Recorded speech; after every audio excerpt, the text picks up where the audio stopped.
I'm Rick Dadarian, and you're listening to Realms of Memory.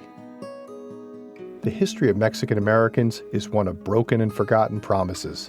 The Treaty of Guadalupe Hidalgo that ended the U.S.-Mexico War in 1848 was supposed to extend full citizenship rights to the roughly 100,000 Mexicans who ended up on the U.S. side of the border.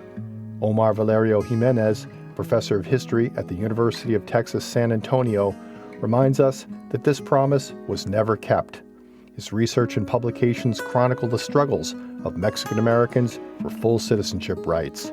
His first book, River of Hope, Forging Identity and Nation in the Rio Grande Borderlands, looks at how Mexican Texans took up this fight in the second half of the 19th century.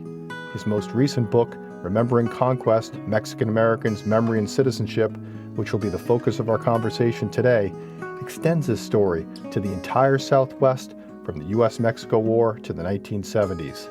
Omar, welcome to Realms of Memory.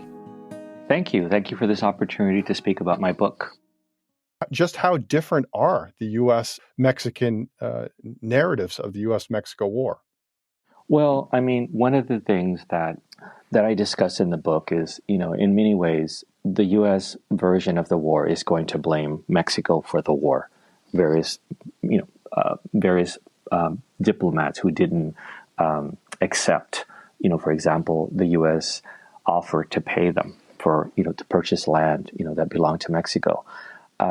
Mexican politicians are going to blame the U.S. for invading and for starting the war, for provoking the war by invading what at the time was northern Mexico, which is today southern Texas. So, at the very outset, of looking at any conflict, right, like whether it's the U.S.-Vietnam War or the U.S.-Mexican War, each nation is going to have their own view of the war, their own perspective, and they're going to be very different because they're going to blame each other, right? So, that's sort of the foundational thing that I realized right away. And I have nieces who have studied in Mexico, and they say the same thing. They say, we get very different versions of what happened when we study this conflict in Mexico than when they then came to the U.S. They were born in the U.S., but they left for a while while my brother worked in Mexico. They studied there, got very different views of the war, and I describe one of these episodes in the introduction as well of my book. And then they came to the U.S. and they were also sort of presented with the U.S. version, which is very different. So I think this is not unique to the U.S. and Mexico, as I mentioned. It also happens with other wars. But in the case of U.S. and Mexico, one of the things that I think is interesting, at least for my case, because I study Mexican American history, is that Mexican Americans are sort of caught in the middle.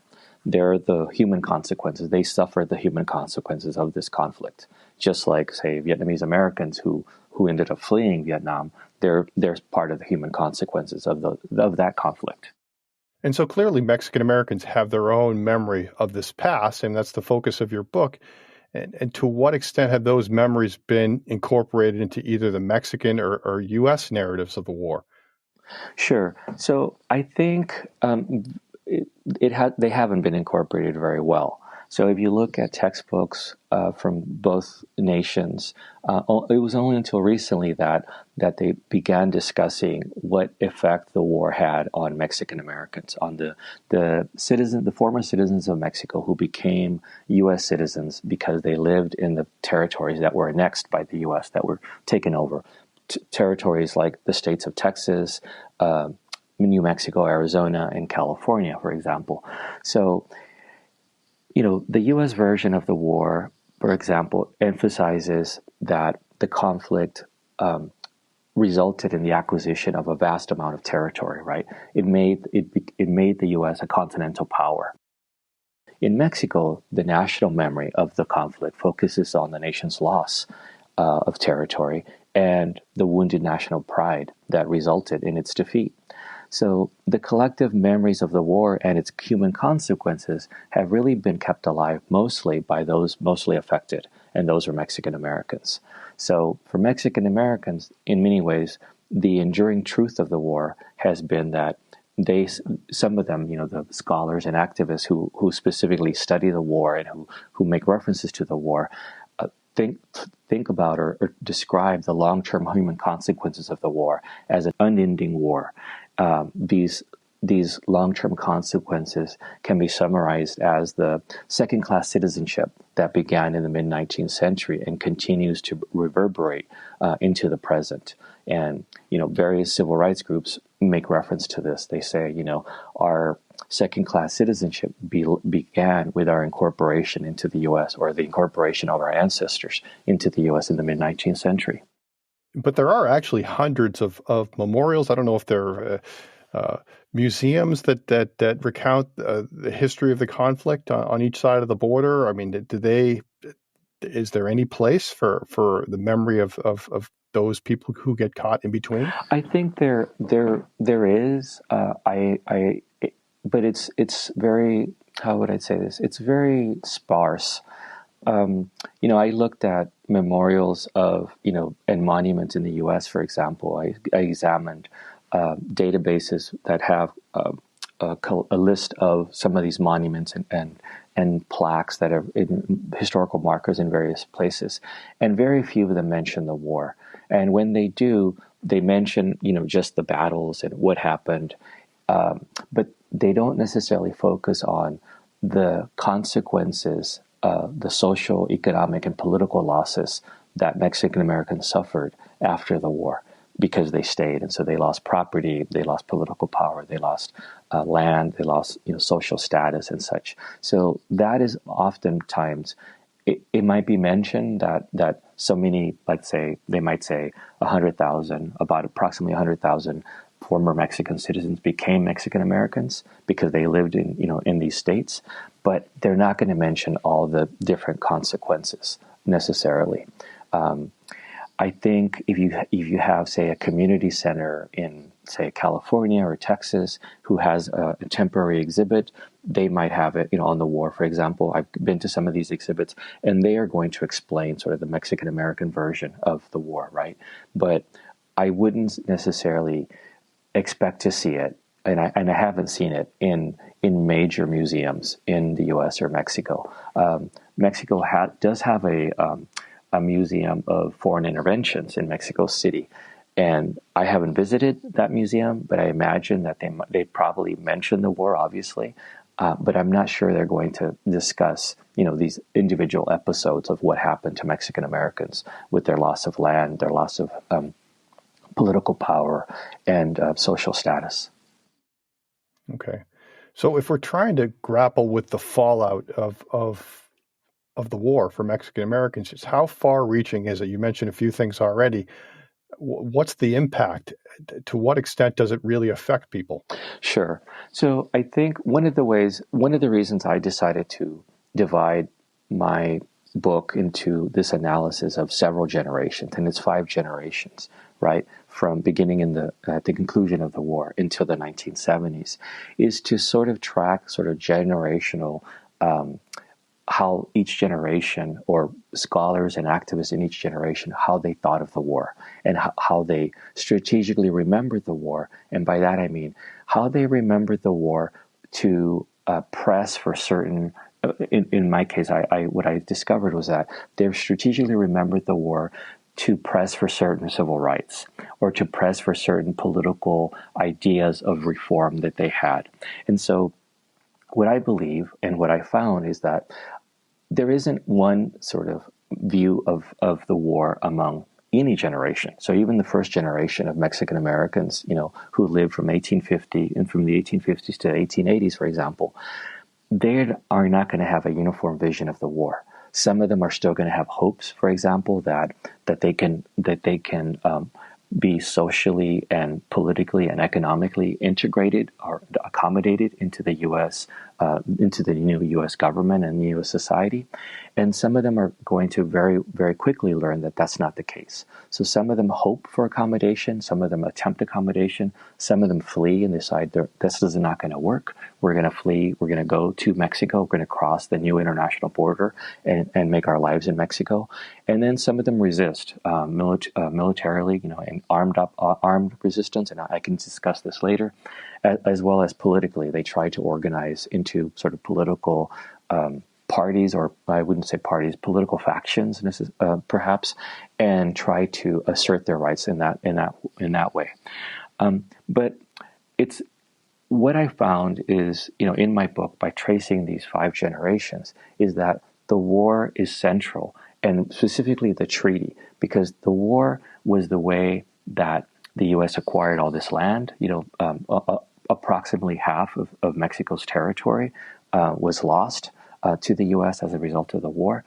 And it was the way that the first Mexican Americans were incorporated into the U.S. and became citizens by the Treaty of Guadalupe Hidalgo. So the treaty that ended the war is called the Treaty of Guadalupe Hidalgo. And in that treaty, both governments agreed on what the new international boundary was, what their responsibilities were in terms of trying to enforce that new international border, in the new international boundary, and also what kind of rights were going to be given to the former Mexican citizens who lived in these territories from Texas, New Mexico, Arizona, and California. And so one of the things I explain in my book, and other scholars have explained, is that this treaty created the first Mexican-American generation, because it was these former Mexican citizens became U.S. citizens, and yet they were Mexican. They were ethnically Mexican, so they were the first Mexican Americans. They were also the first Latinos incorporated into the U.S. The second group would be Puerto Ricans after 1898, and then after the Spanish-American War, and after they eventually obtained citizenship several years later. So Mexican Americans were also have the distinction of being the first sort of what today we would call a non-white group to be given U.S. citizenship.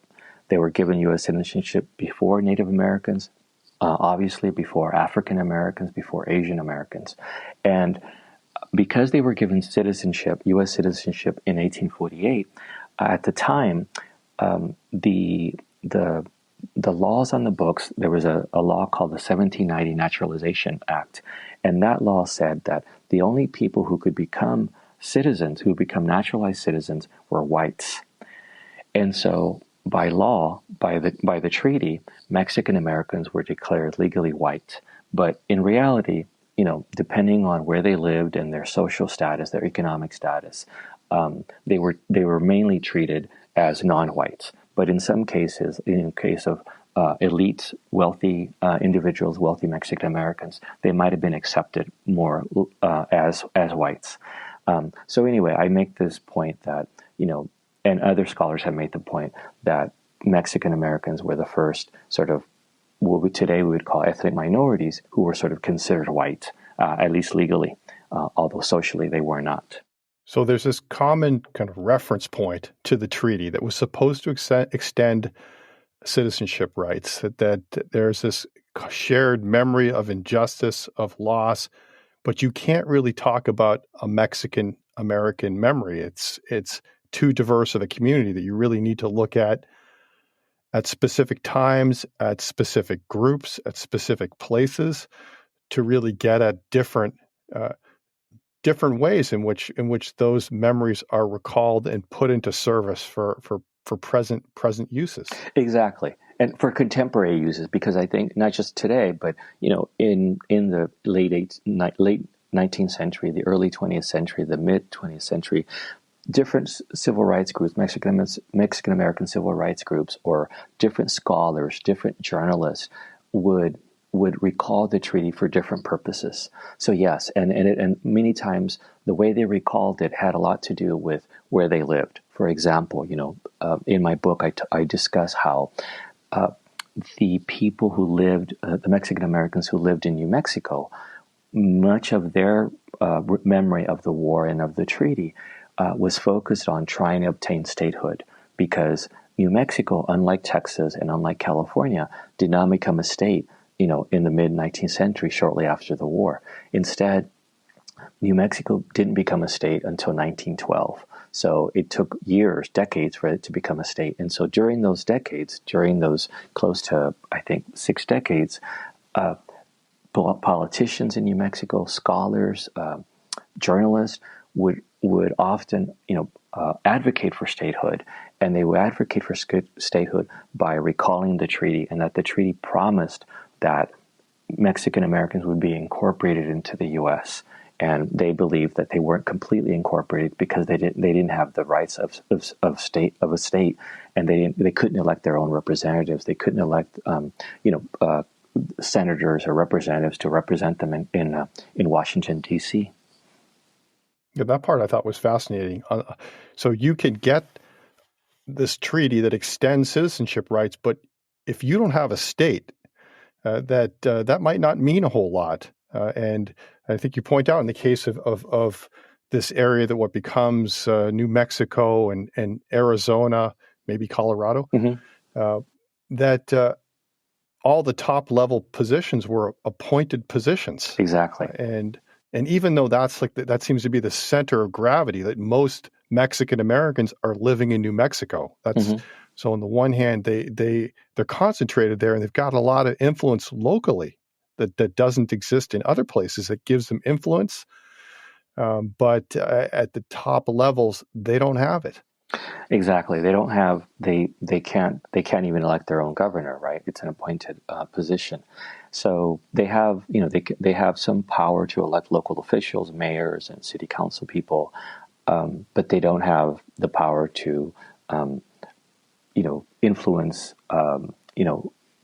Basically elect their governor, or even the laws that they pass are subject to the approval of Congress, because they remain a territory until 1912.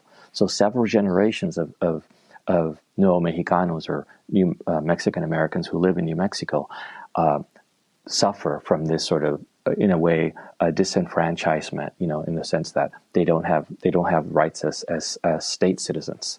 So early on, they're going to use their passed strategically, in this sense, to try to gain this statehood status. Exactly. They're focused on gaining statehood, and they do eventually in 1912 gain statehood at the same time that Arizona gains statehood. And so the territory of New Mexico is much broader than what the state of New Mexico is today. So it includes Arizona, in the 19th century, for part of the 19th century. So to me, it seems like if forgetting is happening, at least it seems to be a lot more of it going on. There's a lot more selective remembering happening in the area of New Mexico. Yes. And one of the things, I'm glad you're bringing this up about selective memory and selective, forgetting, selective remembering, because one of the things I also want to discuss, and, this is perhaps an aside, but I think this is a common pattern among various generations of Mexican Americans, regardless of where they lived, which is, they often, civil rights activists, scholars, journalists will often, cite the treaty, discuss the war, the U.S.-Mexico War, and say, the U.S. never lived up to its promises in the treaty. It never really enforced its citizenship, the citizenship guarantees that they made to us, right? And therefore there's an injustice here. Right. And we lost land, through various processes. We lost economic power, we lost social status, we lost political power. But one of the things that they neglect to mention, most of them, is that their ancestors, the Spanish and Mexican colonists who ended up arriving in places like New Mexico and Texas and establishing Spanish and Mexican towns and cities, they took part in the conquest as well. They conquered local Native American groups. They waged wars against these groups. They did not think of Native Americans as equals, just like Americans did not think of, European Americans did not think of Mexicans as equals. And so they selectively forget that their ancestors were also, part of a conquest a settler colonial conquest in many ways. And various scholars, Mexican American as well as Native American scholars, have made this point. But I like to make this point in the book because when these scholars and activists are saying the U.S. did not live up to its ideals and they conquered us and they did this and that, that's all true. But we should also remember that our Spanish and Mexican ancestors took part in the conquest that disenfranchised and plundered Native Americans from their ancestral lands. Okay, and this is a forgetting that really stretches from the mid-19th century all the way to the end of your book, to the 1970s. Oh, yes, and it continues today. I mean, there's activists today who conveniently ignore that our ancestors took part in this conquest. But what I thought was fascinating was that at least New Mexicans really wanted to emphasize their European background. Yes. They really wanted to try to push that to try to further the cause of statehood, and even certain ways of the self-designation, which I never really didn't have that understanding that the Hispanic title right. was a way of emphasizing your Spanish roots. Yes, and let me explain that. So one of the things that and I'm going to say this is a little different than today's use of Hispanic, right?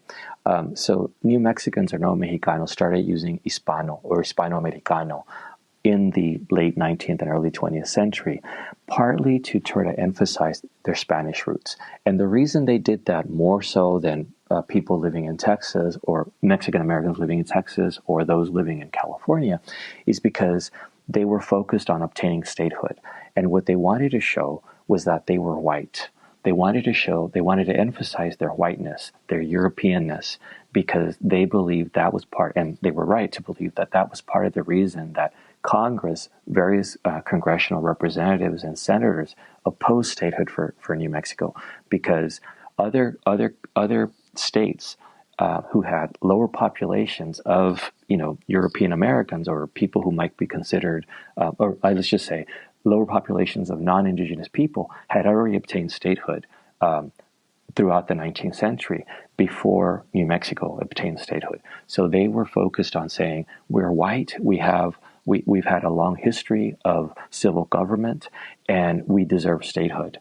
And their opponents said no. They were opposed to that for various reasons. One was that they thought that they were non-whites, that New Mexico was a non-white territory, but also because of the pervasiveness of Catholicism. They were afraid of what would happen if there was a large group of Mexican Americans, a large group of people who were Catholic, who basically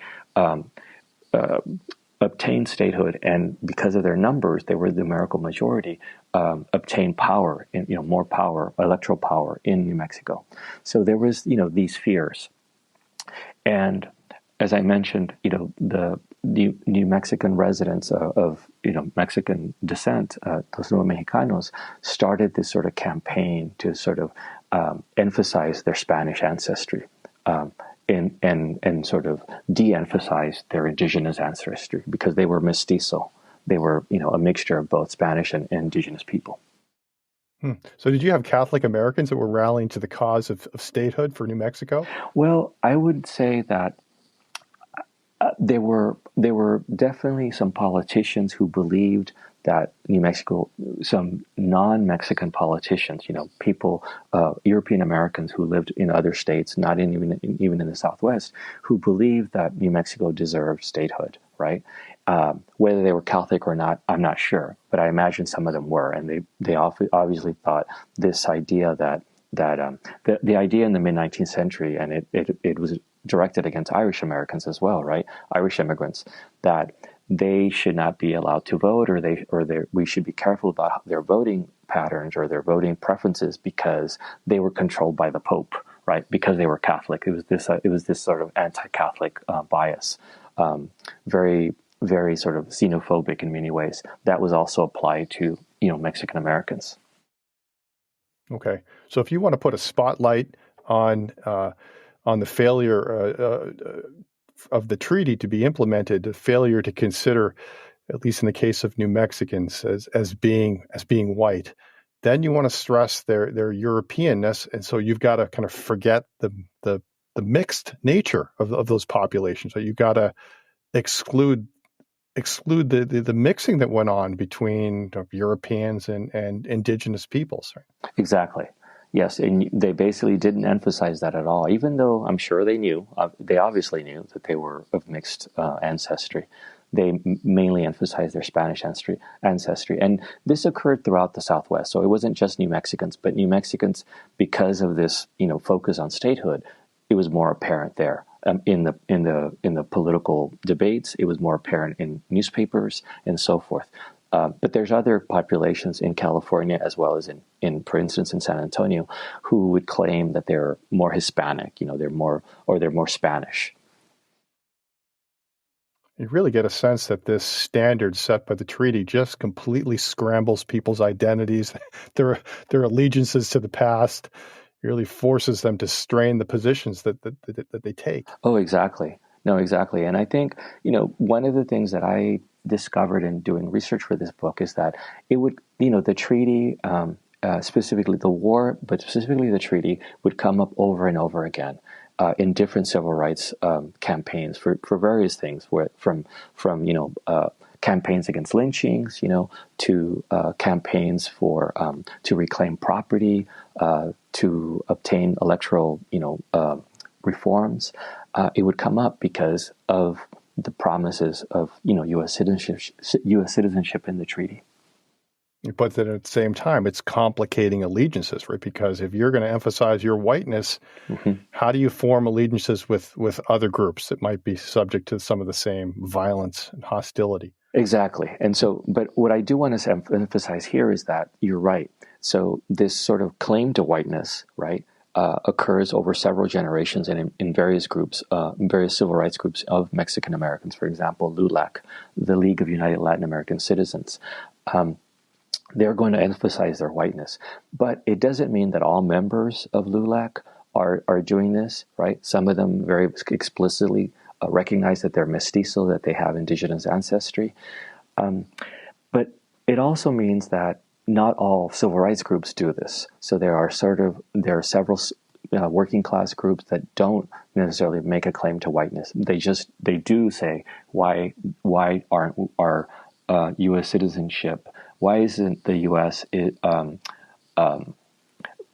Acknowledging that we're U.S. citizen and respecting that we have certain rights and then enforcing those rights?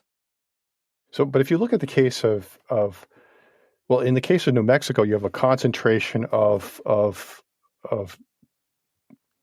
former Mexican people. Then they're trying to make the case for statehood, emphasizing their whiteness, selectively remembering their past as a way to get there. But then if you take other regions like California and Texas, there it seems to be the opposite, where you get overrun by European Americans, and the situation is very different. Your relationship to the past, maybe you've got to anchor yourself to other reference points to contend with a different situation. Sure, I think you're pointing out sort of the demographic differences in these regions. So in New Mexico, more so than in Arizona, once they're split up right into different territories and then different states. But in New Mexico, you're going to have a Mexican American population that numerically, along with the Native American population, remains the majority there, and because of that. And it varies also according to the region, whether it's northern New Mexico or southern New Mexico, where where Mexican Americans remain a numerical majority. They are oftentimes, it's easier for them to obtain political positions, right? Elected positions, local elected positions, and it's also perhaps easier for them to retain parts of their land, parts of their property. The same occurs in California and New Mexico, California and Texas, but in California and Texas, in California because of the gold rush, in Texas because part of Texas, what today is the state of Texas, had already split off, right, from Mexico in 1836 with the Republic of Texas. There's a huge influx of European Americans in Texas that pretty much makes Mexican Americans a distinct minority, a numerical minority, in most regions of Texas except for southern Texas along the border and the El Paso region. And in California, in Northern California, they become a numerical majority much quicker because that's where most of the gold rush immigrants are arriving to. And in Southern California, it varies also, say, for example, in Santa Barbara or Los Angeles, but they hold on to power a little bit longer into the 19th century because of their numbers. Okay, so if you take a Francisco Ramirez, who is running this newspaper, he's really speaking out against all that happens with the influx of European Americans into California, the ways in which it creates tensions with existing landholders or conflicts between workers.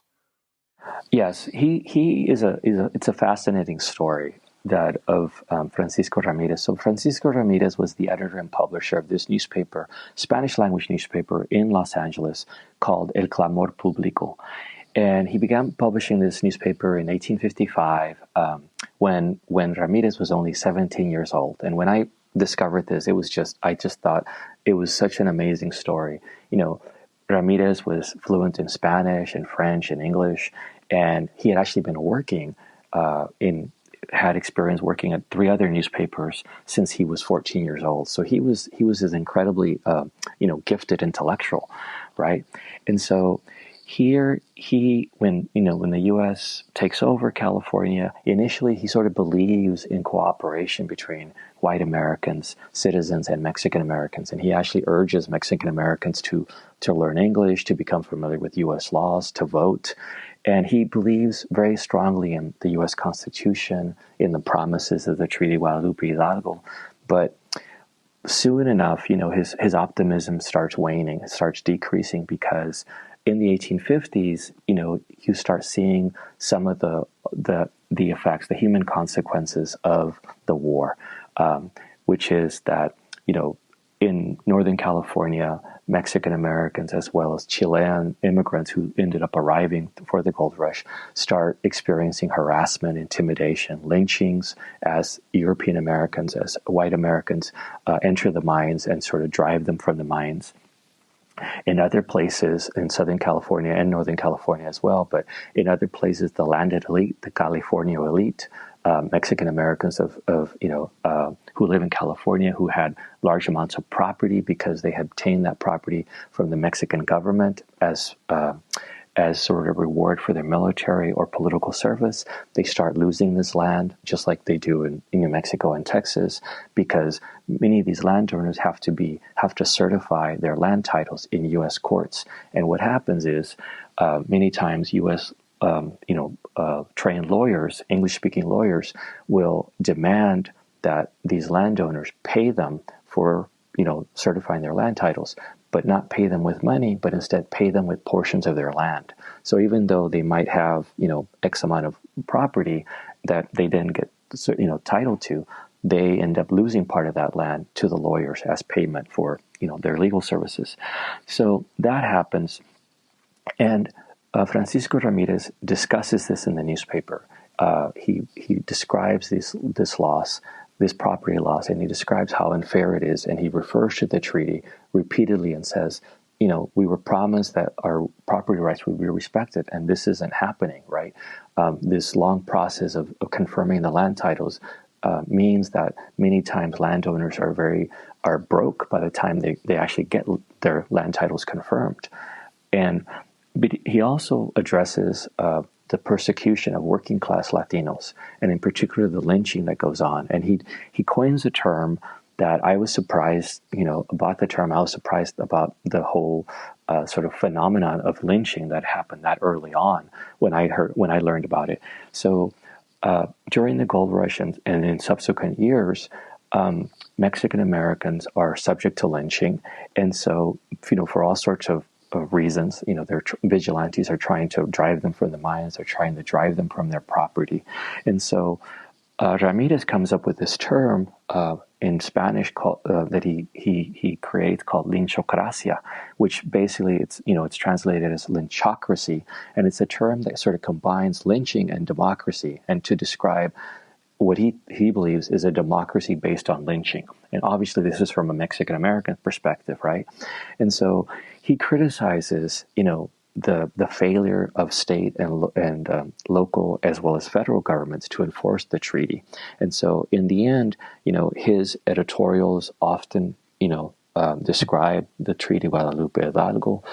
He denounces the fact that Mexican Americans are denied their civil rights. He urges his readers to learn more about U.S. laws, to learn English, and to vote to try to maintain political power. So I believe, and many scholars who studied him believe that he's very significant, because even though his newspaper only lasted for 5 years, and his activism was continued by other journalists, throughout the U.S. Southwest in terms of trying to advocate for Mexican American civil rights. But more importantly, his activism left a sort of a documentary record, right? That there were people who understood their rights, who were fighting for their rights, and who were trying to inform other Mexican Americans of their rights. And you mentioned in other cases, there were people who organized rebellions, armed resistance to what was happening. This seems to be the case of Cortina, and there's this Juan Cortina, and there's just a lasting memory of this rebellion that stretches all the way into the 20th century. Yes. So Juan Cortina came from this sort of land grant family in South Texas, in the region today that where Brownsville is located, Brownsville, Texas, at the southern tip. His ancestors were basically military officials and political officials who first established the Spanish towns called the Villas del Norte, or the northern towns along the Rio Grande, on both sides of the Rio Grande, right near the mouth of the river, in the mid-18th century. So he lived in this, in what would become this Cameron County, and in that county, Tejanos are the majority of the population, were the majority of the population throughout the 19th century.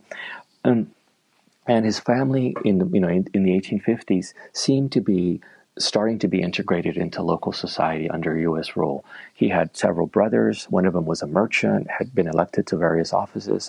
His younger brother was a tax collector, had run for tax collector, and Cortina had helped him run for tax collector.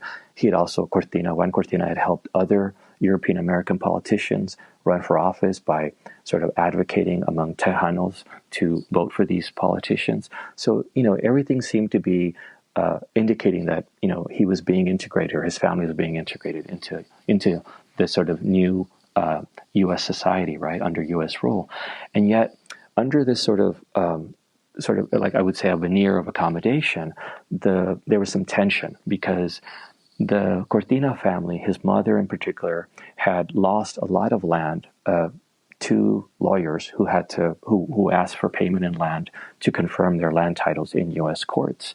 And he had witnessed this among his family, and he had witnessed this among other friends who, part of the landed elite. And all this sort of, this underlying tension basically came to a head when Cortina witnessed a sort of an incident of what we would call today law enforcement abuse or police brutality. In July of 1859, Cortina witnessed a Brownsville marshal, a European American, pistol whipping a Tejano worker. And so, Cortina tries to intervene and tells him to stop, and the marshal responds by insulting him and just ignoring, his plea to stop. And so Cortina shoots the marshal, rescues the worker, and rides out of town on his horse. Very sort of like a movie kind of set. It's like an old Western, right?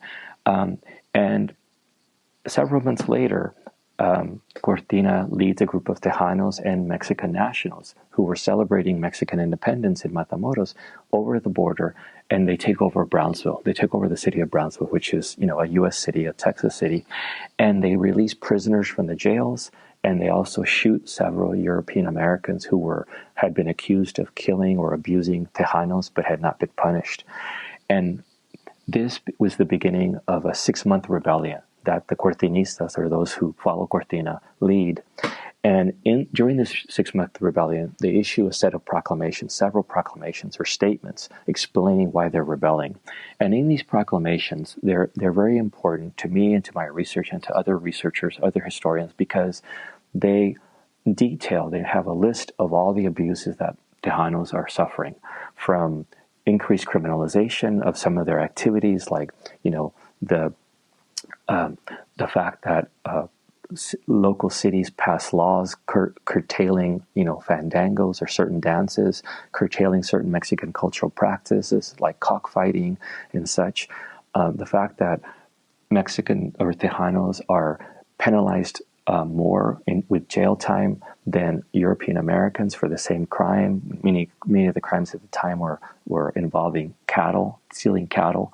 So when Mexican Americans are found guilty of these crimes, they're sentenced to longer sentences in jail than European Americans who are found guilty of the same crime. They're also suspected of more crimes in general. In the newspapers, there's all these stories about, bandits or criminals, and most of the time, these newspapers just accuse, Mexican Americans of the crime, even though they have very little proof.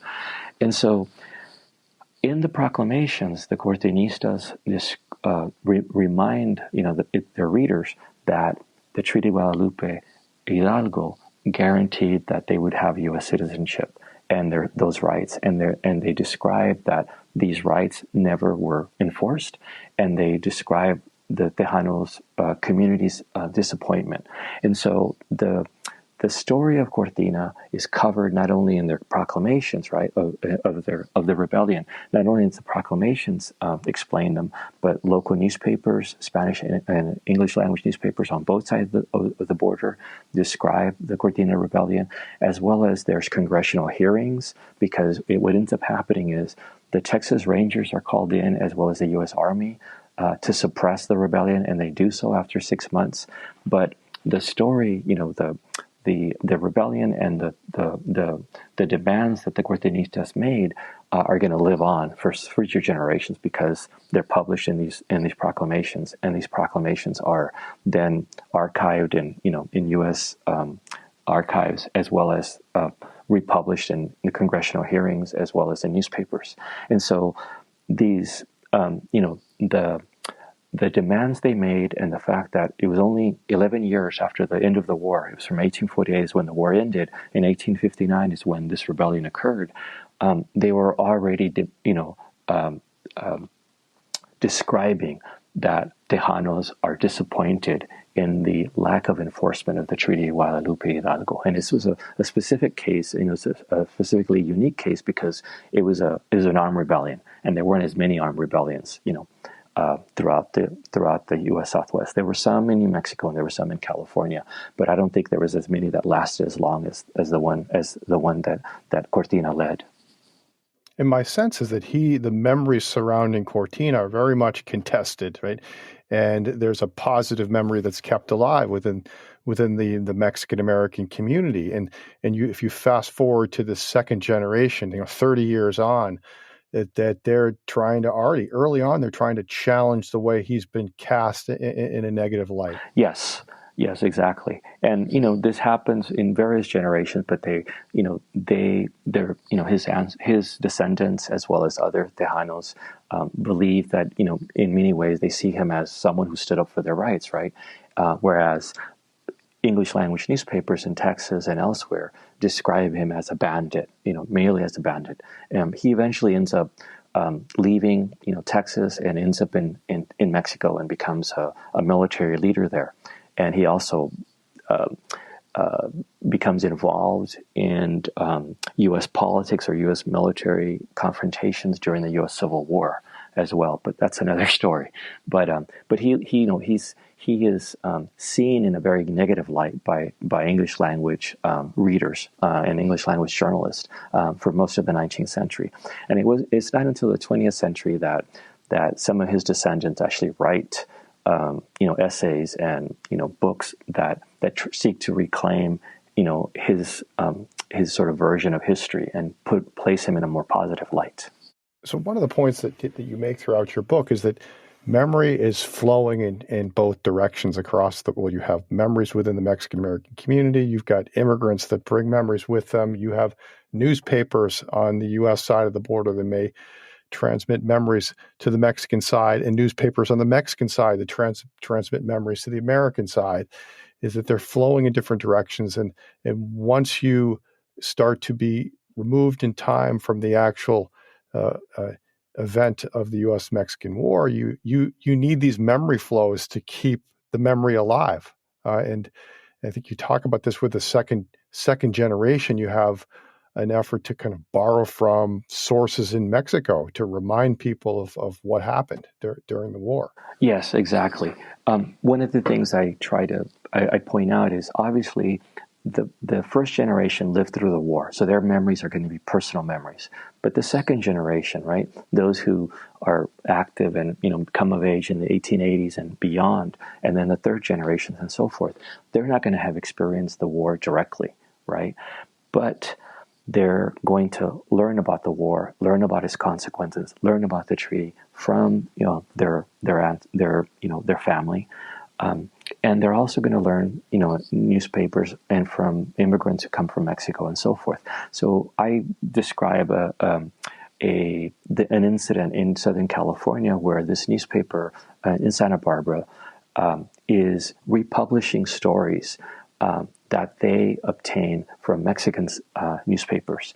And in Mexico, in the late 19th century, there are various newspapers that are describing the battles that occurred during the U.S.-Mexican War, that are describing what happened in the past, and also describing how the war ended, how the Mexico lost lots of territory. They describe the promises in the treaty, and all of this is picked up by newspapers in this particular case that I describe, a newspaper in California, in Santa Barbara, and republished. And so in a way, I describe this as a transnational circulation of memories, it's transnational circulation of collective memory, in that Mexican Americans living in Santa Barbara, living throughout Southern California, because the newspaper's reach extends beyond the city. They're going to learn about Mexico's version of events, not only through their family, not only through their friends, not only through Mexican immigrants, but also through newspapers that are republishing, these events that are initially published in Mexico. So that's one of the ways I believe it occurs throughout the U.S. Southwest, but I just give specific examples of how certain newspapers along the border, or, where in places like San Antonio also, or places like New Mexico, are learning, the editors, the journalists are reading newspapers from Mexico and sometimes republishing their stories, or their, news stories in Mexico, for Mexican newspapers. And so this, I believe, adds to the sort of transnational circulation of memories. Okay, so if we fast forward to the third generation, it seems like the major upheaval is this revolution in Mexico in 1910 to 1920. You mentioned 1.5 million people come to the U.S. There's a huge demographic upheaval, and that's the time when your family came originally to the U.S. And this really forces Mexican Americans to take a position towards immigration, and they do so in terms of their past. So what happens during this? How does the past come into play in terms of how they negotiate their response to immigration? So once again, I would say it varies, right? It varies by region. But I'll just point out a few things that happen. So Mexican Americans who have been living in Texas, New Mexico, and California, right, have, they continue to have, in many ways, connections to Mexico, by reading, newspapers from Mexico, for example, by interacting with recent Mexican immigrants. The immigration the flow of Mexican immigrants into the U.S. begins with the war, right?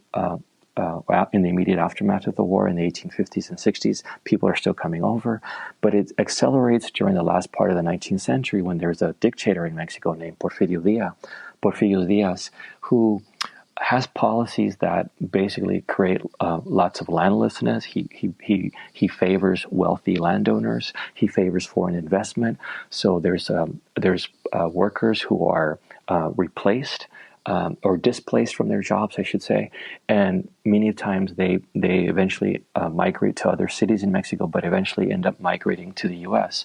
And then this all accelerates tremendously, as you mentioned, with the Mexican Revolution, which is an internal civil war in Mexico that lasts, it's basically from the 1910s, 1910 until 1921. And during that period, there's a huge flood of Mexican immigrants into the U.S. And they're going to come mainly into states where there's a large Mexican American population, right? So the U.S. southwestern states. And what happens, how the Mexican American community reacts varies by class, by region, and so forth. But among the issues that occur are that, these Mexican immigrants are going to necessarily, find homes and find employment among other Mexican Americans, right? Of people that look like them, but that, have been here in the U.S. longer. And that creates, in some cases, competition, and it creates resentment in some cases because they're competing for the same jobs, they're competing for the same housing and such. And so there's some friction. Not all Mexican Americans are going to be opposed to these Mexican immigrants, but some are. But in other cases, among sort of more middle class or wealthy Mexican Americans, they are going to, in some cases, have a very negative view. Not because they're competing with these displaced workers, because the workers who are arriving, many of them are working class, right? But because their presence in the U.S. Is sort of tarnishes, in their view, their standing among European Americans. So the sort of prime example that people give is this organization called the League of United Latin American Citizens that began in South Texas, and it's called LULAC. It's similar, I would say, in some ways to the NAACP, right? It's composed of mainly educated middle-class professionals, doctors, lawyers, and business owners and such. And they see themselves as leaders, in the NAACP case, like the talented 10th, that idea that is going to lead their community. Well, in LULAC's case, they don't necessarily use this idea of the talented 10th, but they do see themselves as leaders. Well, they, from their formation, they decide that they're only going to be an organization of U.S. citizens. So they're not going to have Mexican immigrants among them. They're not going to allow Mexican immigrants into membership in their organization because they feel that only U.S. citizens have a vote. Only U.S. citizens have sort of the power to influence the Mexican American community by voting and by being involved, civically. And so they expel Mexican immigrants who initially wanted to join. They expel them from the organization. But they also expel them not just for this sort of political reasons, but they expel them because they feel, and they try to distance themselves. Now, not all LULAC members, but the majority are going to try to distance themselves from Mexican immigrants because they believe that Mexican immigrants who are coming into the U.S. are poor, are sometimes, not fluent in English, that they're going to give Mexican Americans a bad image among European Americans because these, and this happens with all immigrant groups, right? That the more recent immigrants are going to be looked down upon, scorned by those immigrants who have arrived here earlier, or in the case of Mexican Americans, people who had been here, who had born in the U.S., but had ties to Mexico, but don't want to be associated with recent arrivals. But you also point out that there's a reading of the past, right? There's a kind of fantasy understanding of the past that where there was this peaceful, or there was a peaceful coexistence between communities, and the problem was that European Americans didn't really understand that history. That there was some educational work, right, that had to be done. You had to remind people the contributions that were made by Mexican Americans in Texas, and then you could somehow return to that past. Yes. This is another instance of sort of selective remembering, right? So Mexican Americans, for instance, in LULAC, some of them describe this sort of idyllic past where Mexican Americans in Texas and Anglo-Americans in Texas got along, and that they don't emphasize any conflict, when in reality there was lots of conflict, and just like in other parts of the Southwest. But the LULAC members who have espoused this view, the reason they espouse this view is because they're seeking accommodation. They're seeking to have alliances with Anglo-Americans, right? And they believe the best way of doing that is by de-emphasizing conflict and emphasizing cooperation. They want to emphasize, for example, that Tejanos took part in the Texas independence movement, that Tejanos, allied with Anglo-American politicians and so forth, and that they served in the military, in various military, in World War I, World War II, and so forth by the 1940s and 50s, and so they're super focused on emphasizing U.S. the patriotism that Mexican Americans have exhibited as a way. Is this the time? Is this the same time that Tejanos are getting involved in commemorating places like the Alamo? Yes, exactly. In the early 19th century, early 20th century. Yes, there's another group of Mexican Americans who are sort of involved in so-called rescuing the Alamo from development, and in trying to emphasize that Tejanos were also involved in the separatist struggle, to establish the Republic of Texas. And then you have this other organization, ANMA, that seems to go in the complete opposite direction when it's fighting on behalf of Mexican Americans. Right. So ANMA is sort of the political wing. It began as a political wing of a union, of a labor union, and they become a civil rights organization. They have chapters throughout the U.S. Southwest, and they are more critical of U.S. policies and how the Mexican American experience in the U.S. than LULAC is. They believe that they look at the U.S.-Mexican War and they believe it was a war of conquest, it was an invasion, and that the problems that have afflicted Mexican American communities since the mid-19th century are a result of the war and a result of the fact that the Treaty of Guadalupe Hidalgo was never enforced. So they take a very different stance. They're more working class, a much more politically progressive organization, and so they don't sort of idealize the past in any way. They selectively remember as well, but they remember the way they sort of use the war memories and the memories of the Treaty of Guadalupe Hidalgo is to press for civil rights reform and say we need to be united, as organizations, as Mexican American communities, and press for the rights that were promised to us because they were never enforced. So when you get to the 1960s and the 1970s, that's the period where we tend to think that's the era of civil rights activism, and you point out, no, this really goes back to the middle of the 19th century. There's a much older history, but if you're looking at these Chicano civil rights activists fighting against the history of dispossession, things that were being denounced for decades and decades, or the Brown Berets, and they're embarking on these different marches to try to sensitize people about past injustices or to try to challenge the memory of individuals like a Cortina. This, to me, seems like it's more of a carryover from the work of ANMA. It seems to be much more in line with a more militant spirit, a sense of cultural pride that you find maybe in ANMA and a lot less and more of a departure, I guess, from the work of LULAC. Yes, exactly. However, I'll start by saying that there are certain civil rights organizations that still continue this sort of more accommodationist approach. LULAC is one of them. They're still around. They're still around today, right? And they continue to sort of emphasize their patriotism and emphasize, accommodation and emphasize alliances. And they continue up until a point, late in the 20th century, to exclude immigrants. Today they're much more progressive than they were in the past.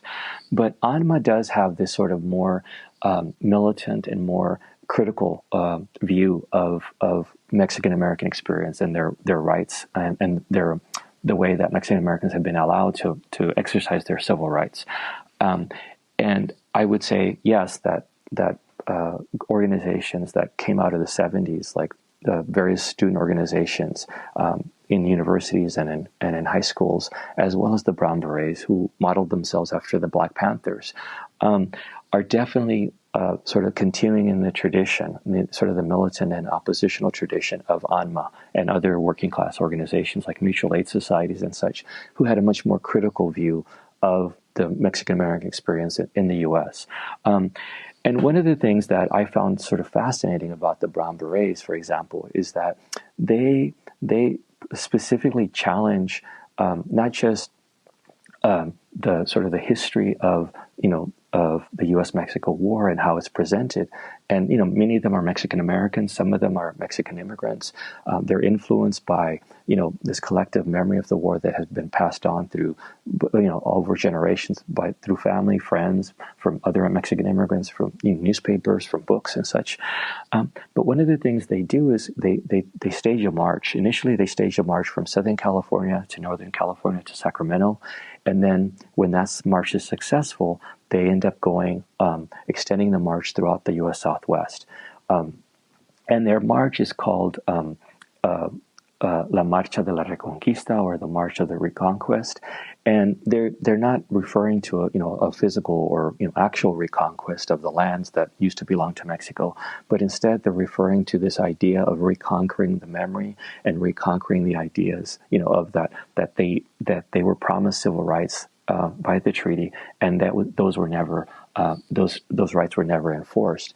And they want Mexican Americans to be aware that they had certain rights, and that those rights were denied, and that this all began with the U.S.-Mexican War, with the second-class citizenship that the first and subsequent generations had to endure. So one of the things that I found fascinating about the Brown Berets is that as they traveled across the U.S. Southwest, they would talk to communities, in different towns in Arizona and New Mexico and Texas, and learn about local issues, like what's going on, what are the issues that you're involved with, that you're trying to, generate support for, and they would help them. And sometimes they would also erect monuments,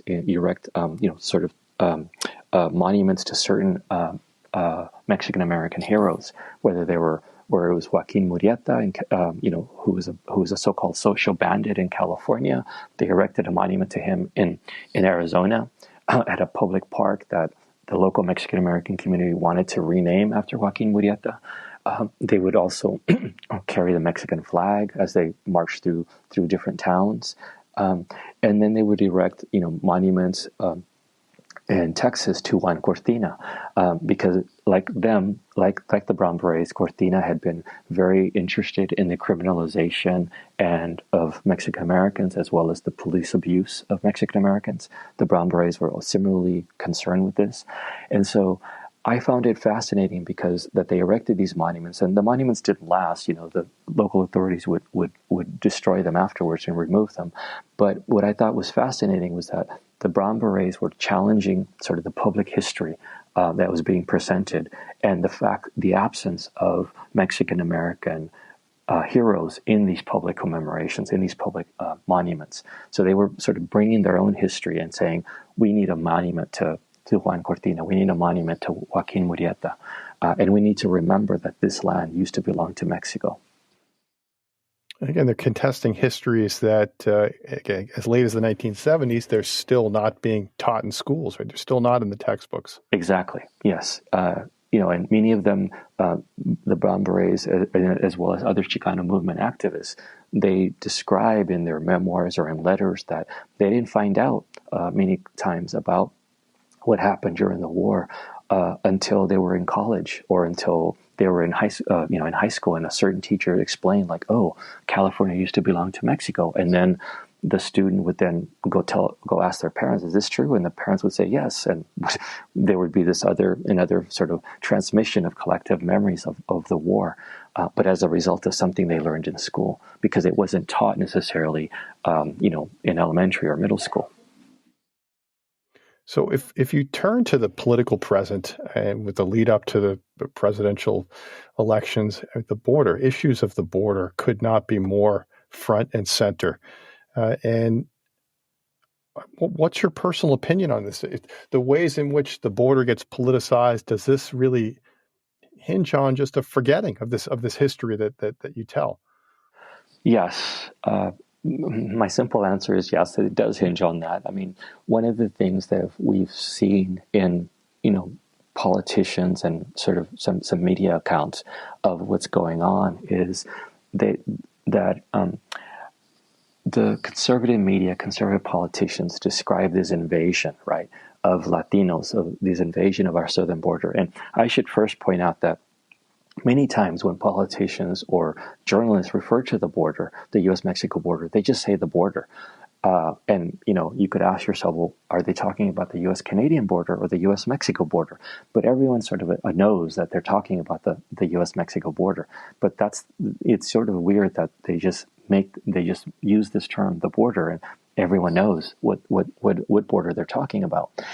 The other thing is that they, in this discussion where they talk about invasion, they selectively leave out that, this land, used to belong to Mexico. This land was taken over in a war of conquest. I mean, the former Speaker of the House, Kevin McCarthy, several months ago was criticized, and I think, correctly, for saying something about, I think he was referring to the Russian invasion of the Russian war against Ukraine and saying, the U.S. has never taken territory as a result of a war. And, he represents a district in California, or he represented at the time a district in California that had been part of Mexico, right? So he, the land that he represented in California was actually part of Mexico, and it was actually taken by the U.S. as a result of the U.S. and Mexico War. So this selective forgetting is, common among not just the media, but politicians, even who should know better, and who I think do know better, but they're just choosing to forget or selectively forget that this land used to be Mexican. The other thing I would emphasize is that sometimes in this rhetoric of, that we're being invaded, it has very harmful consequences, because Mexican Americans today or other Latinos are seen as the other, even though they might have lived here for generations. They might have lived here, their ancestors might have lived in New Mexico or Texas or California since before the U.S. took over. But because they look similar to other Latino immigrants, right? Because they have Spanish surnames, they're going to be seen as other, as recent immigrants. And that's the sort of the conundrum that various civil rights organizations like LULAC have been dealing with for a long time, right? Some of them didn't want to be associated with recent immigrants because there was this hostility toward recent immigrants. So they tried to distance themselves. So today, this is still going on. Not necessarily the distancing. I mean, that does happen, but the association of recent immigrants, recent Mexican or Latino immigrants, to Mexican Americans or other Latino Americans, and I think that's very harmful. And we see this as the direct effects of this harm. In several years ago, there was a shooting in El Paso at a Walmart in El Paso by a gunman who, in his sort of statements, in his written statements about why he was doing what he was doing, said that he was trying to stop the invasion that was occurring along the southern border. And I think that's just really harmful and detrimental rhetoric that I think politicians use to shore up votes, to shore up support, to fundraise, but it has very detrimental consequences to Latinos in the U.S. Omar, thank you so much for taking time to talk to me. I really appreciate it. Well, thank you. Thank you for this opportunity. I really enjoyed speaking about my book, and I'm glad you enjoyed it. Omar Valerio Jimenez is a professor of history at the University of Texas, San Antonio. I've been talking with him today about his book, Remembering Conquest, Mexican Americans, Memory, and Citizenship. If you've enjoyed this or other episodes of Realms of Memory, tell a friend or review us on your favorite podcast app. I'm Rick Dadarian. See you soon.